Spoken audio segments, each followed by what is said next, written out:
सुबह का सूरज जंगल के पेड़ों के बीच से झांक रहा था, लेकिन भैरव की आंखों में रोशनी नहीं, सिर्फ डर भरा हुआ था। वह अभी भी बरगद की जड़ों में बंधा हुआ था। उसके चारों ओर शेर घूम रहे थे, ऊपर डालियों में कौवे मंडरा रहे थे। तभी चुड़ैल प्रकट हुई। उसकी आंखें और भी चमकदार हो गई, जैसे अंगारों में आग जल रही हो। उसने गहरी आवाज में कहा, भैरव, तूने जंगल के नियम तोड़े हैं, यहाँ खून का खेल खेलना चाहता है। अब तेरी सजा तुझ पर ही लागू होगी। भैरव कांपते हुए बोला, मुझे माफ कर दो, अब कभी भी इस जंगल में कदम नहीं रखूंगा। चुड़ैल की हंसी गूंज उठी। अरे झूठे इंसान, जो लालच में अंधा है, उसकी जुबान भरोसे लायक नहीं। तेरी सजा मौत नहीं होगी, तेरी सजा तुझसे भी भयानक होगी। इतना कहते ही चुड़ैल ने अपने हाथ से राख उड़ाई। वह राख भैरव की शरीर पर गिरी और देखते ही देखते उसका शरीर बदलने लगा। उसकी उंगलियां पंजों में बदल गईं, चेहरा विकराल हो गया और उसकी आंखें लाल चमकने लगीं। भैरव अब इंसान नहीं रहा, वह आधा जानवर और आधा इंसान बन चुका था। चुड़ैल ने आदेश दिया, अब तू हमेशा इस जंगल में भटकेगा, ना इंसानों में जाएगा ना जानवरों में। हर रात तेरा रूप बदल जाएगा और तू मेरी कैद में रहेगा। शेरों ने जोर से दहाड़ लगाई, जैसे चुड़ैल के फैसले पर मोहर लगा दी हो।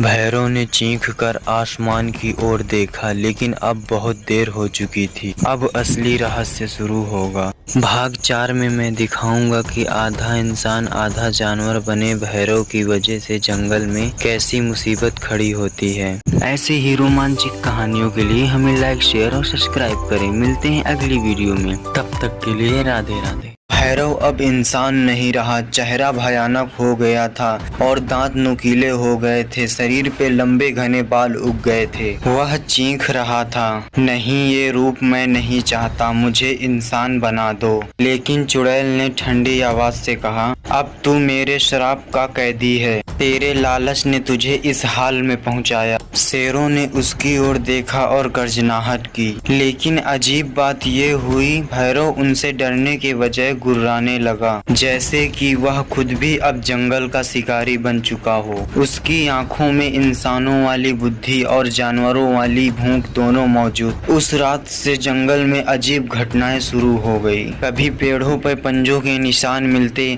तो कभी जानवरों के बिखरे लाश पाए जाते। शेर भी बेचैन हो उठे, क्योंकि यह नया जीव उनके इलाकों का संतुलन बिगाड़ रहा था। चुड़ैल ने सब देखा और सोचा, मैंने इसे श्राप देके भटकने वाला बना दिया है, लेकिन इसका क्रोध जंगल के बाकी प्राणियों को नुकसान पहुंचा सकता है। अगर ये काबू से बाहर हुआ तो पूरा जंगल खून से लाल हो जाएगा।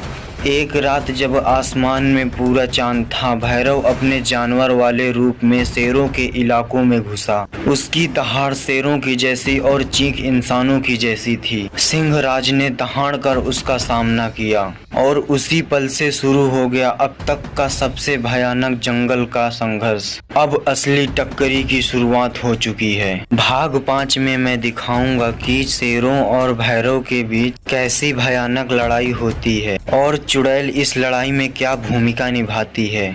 ऐसी ही रोमांचक कहानियों के लिए हमें लाइक, शेयर और सब्सक्राइब करें। मिलते हैं अगली वीडियो में, तब तक के लिए राधे राधे।